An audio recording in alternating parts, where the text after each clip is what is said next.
India में मात्र 3% ही है साउथ एशिया का, अगर आप डाटा ले तो 4992 किलोमीटर ही मैनग्रोव्स है, जबकि ज़्यादा होना चाहिए। और उसमें से भी वेस्ट बंगाल में अकेले जो है लगभग 40-45% है। ये कहाँ पैदा होता है, कैसे सस्टेन करता है, आम पेड़ से कैसे अलग है और इसके क्या लाभ है, ये मैंने आपको बताया। और प्रीसा आईएएस कोचिंग करोल बाग नई दिल्ली कोर्स से आपका स्वागत है। नौ जीवन, नौ प्रवाह, नौ तरंग, नौ प्रसंग लेकर के प्रीसा आईएएस आपके बीच उपस्थित हैं और आपकी यूपीएससी की तैयारी के लिए और अगले संडे को बीपीएससी की प्री के लिए द हिंदू न्यूज़ एनालिसिस उपयोगी होगा और आपकी सफलता सुनिश्चित होगी, ऐसा मेरा पूरा विश्वास है। क्योंकि आप हमसे जुड़ चुके हैं, तमाम लोग ऑनलाइन जो है 160 लोग जुड़ चुके हैं। आप भी उनके साथ उस कारवां में जुड़ें और अपनी सफलता सुनिश्चित करें, क्योंकि प्रीसा आईएएस शर्तिया गारंटी के साथ ये कहता है कि आपका 1/3 क्वेश्चन प्री में और 2/3 क्वेश्चन मेंस में आने की गारंटी है जो हम पढ़ाते हैं। तो हाथ कंगन को आरसी क्या, पढ़े लिखे को फारसी क्या। उस दिन हमने इंटरव्यू का क्वेश्चन आपको दिखाया, जो बच्चे इंटरव्यू फेस किए उनसे पूछा गया था। तो सीधे सीधे हम आते हैं द हिंदू न्यूज़। इसमें पहला न्यूज़ है, मैनग्रोव्स को लेकर के सरकार ने इस बजट में मिस्टी एक स्कीम लाई है। मैनग्रोव्स क्या होता है आपको मालूम होगा कि जहाँ पे नदी जो है समुद्र के साथ जाके मिलती है, वहाँ पे जो वनस्पतियाँ, हिंदी में इसको कच्छ वनस्पति कहते हैं। मैनग्रोव्स याद रखिएगा, हिंदी थोड़ा कम प्रचलन में है, मैनग्रोव्स ज़्यादा बोलने में आता है। तो नदी जहाँ पे जाके समुद्र के साथ मिलती है, वहाँ पे खारा और मीठा दोनों टाइप का पानी होता है। वहाँ पे ये पेड़ जो है ग्रो करता है और वहाँ पे जो है ये इसकी विकास, इसका परवरिश सुनिश्चित होता है। और बेसिकली ये भी एक पेड़ है। आप जो है इसको अलग दूसरे पेड़ से थोड़ा डिफरेंट इसलिए है बेसिकली पेड़ ट्री, लेकिन डिफरेंट इसलिए है क्योंकि इसकी पैदा होने की जो कंडीशन है वो डिफरेंट है। खारे पानी में जब नदी का पानी जाके मिलता है, दुनिया का सबसे बड़ा सुंदरबन डेल्टा जो पश्चिम बंगाल कलकत्ता के पास है, वहाँ पे ये बहुत ज़्यादा पाया जाता है। तो बेसिकली यह है पेड़। आम पेड़ में और इसमें कोई ज़्यादा फर्क नहीं है। फर्क सिर्फ ये है कि ये उस कंडीशन में ग्रो करता है जहाँ पे पानी के साथ मिट्टी का अंश कम होता है। बाकी पेड़ सीधे मिट्टी में होते हैं, ये दलदली मिट्टी होती है, मिट्टी से इसका कम अंश जो है इसको ग्रो करने के लिए चाहिए होता है। बाकी इसकी रूट्स जो है पानी के अंदर होता है। ये देखिए, ये सब मैनग्रोव्स के पौधे हैं, पेड़ है। ये बांस की तरह दिख रहा है आपको ये बेसिकली। और भी डिफरेंट टाइप के पेड़ होते हैं सब ये। तो मैनग्रोव्स क्या है ये मैंने बताया। और इस पर गवर्नमेंट ने जो है मिस्टी स्कीम जो ले आई है, वो मिस्टी स्कीम क्या है ये आपको जानना ज़्यादा ज़रूरी है। इसमें इकोनॉमिक्स और ज्योग्राफी दोनों का कंबाइंड स्कोप रहेगा। ज्योग्राफी इसलिए क्योंकि इसकी टोपोग्राफिकल कंडीशंस के बारे में आपको जानना पड़ेगा, और इकोनॉमिक्स इसलिए क्योंकि इसको सरकार ने इस साल मिस्टी नामक एक स्कीम ला के उसके साथ क्लब की है। तो इसमें यह है मिस्टी क्या है आप याद रखिएगा, mangrove initiative for shore line habitats and tangible incomes. जो मैनग्रोव्स जहाँ पैदा होते हैं कोस्टल बेल्ट में, वहाँ पे इसकी जो है पैदावार को कैसे बढ़ाया जाए और उससे कैसे जो है इनकम जनरेट की जाए।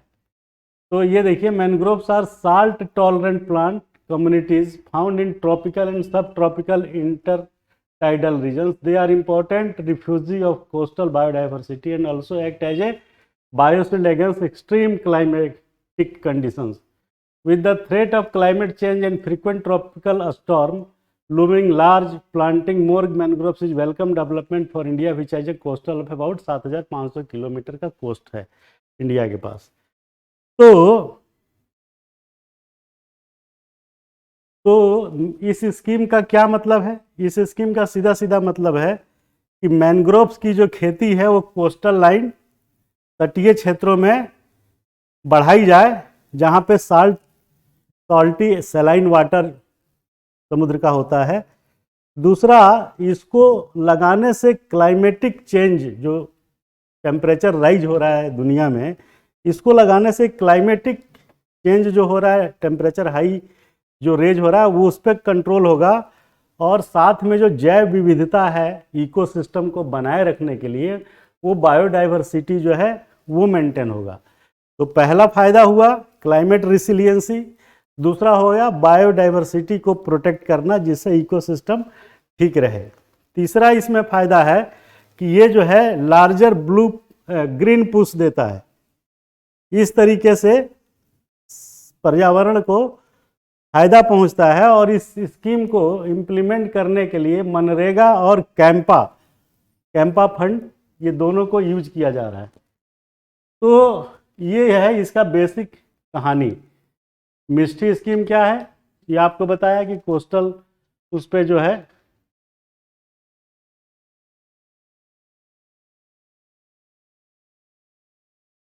तो इसमें जो है इतनी सी चीज़ है कि मिस्ट्री स्कीम क्या है वो हमने आपको बताया कि मिस्ट्री स्कीम का मतलब mangroves initiative for shoreline habitats and tangible incomes.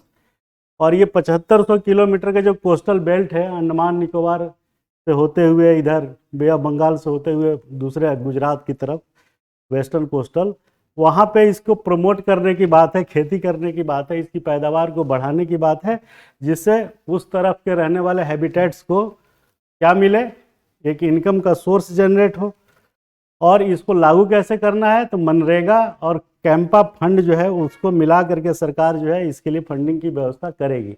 तो कैंपा फंड का नाम आपने सुना होगा, वो होता है कि अगर कोई कंपनी किसी ऐसे टेरेन को किसी काम के लिए, फैक्ट्री या किसी और काम के लिए लगाती है, तो वहाँ पे जितने प्लांट काटे जाएंगे उसके डबल प्लांट वो कहीं लगाएगी, अथवा उसके मूल्य के बराबर फंड पैसा उसको कैंपा फंड को डोनेट करेगी, जमा करेगी, जिससे जो है पर्यावरण का संतुलन बना रहे। तो मैनग्रोव के बारे में इतनी सी बात के बाद आपको थोड़ा सा ये भी जानना ठीक रहेगा कि इंडिया के पास जो है 4992 किलोमीटर स्क्वायर जो है 4992, ये प्री में आपको पक्का पूछेगा, तो आप याद रखिएगा 4992 स्क्वायर किलोमीटर जो है एरिया अभी मैनग्रोव्स के रूप में है, जिसमें जो है अकेले वेस्ट बंगाल में 2114,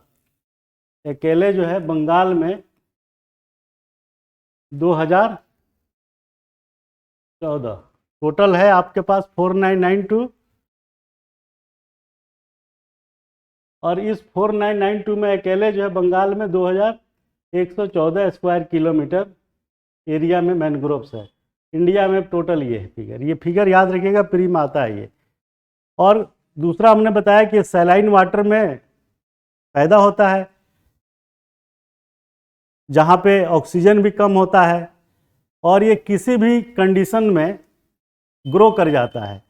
इसके लिए बहुत ही टफ टाइप का एनवायरनमेंट होता है, वहाँ पे भी ये ग्रो कर जाता है। और इसकी जो पत्तियाँ होती हैं, ये सक्कुलेंट जिसे बोलते हैं, इस पत्तियों में पानी स्टोर कर लेता है। सबसे बड़ी बात देखिए ये है। तो ट्रॉपिकल और सब ट्रॉपिकल लेटीट्यूड्स जो हैं जहाँ पे, वहाँ पे इसकी ग्रो करने की टेंडेंसी ज़्यादा से ज़्यादा रहती है। और एक डाटा और है जो हमारे पास है कि साउथ एशिया के जो देश हैं उनमें सबसे ज़्यादा मैनग्रोव 20% इंडोनेशिया में है और 3% इंडिया में है। तो ये बहुत कम है, बहुत, इसीलिए इस स्कीम को लाया गया है कि ताकि मैनग्रोव्स की पैदावार को ग्रो किया जा सके। दूसरी बात, इससे फ़ायदे क्या हैं, और इसके फ़ायदा जानने के लिए आप हमारे सीधे ऐप पे चले जाएं और उसका ऐप में पहुंच जाएं, जो इस लिंक में डिस्क्रिप्शन वाले उसमें जो है लिंक में जाइए, वहाँ पे आपको लिंक मिल जाएगा। गूगल प्ले स्टोर पे जाके प्रीसा IAS का ऐप डाउनलोड करें। वहाँ पे आपको मैनग्रोव्स के क्या फ़ायदे हैं, क्या नुकसान है, ये चीज़ें आपको वहाँ मिलेगी जो एग्ज़ाम ओरिएंटेड है।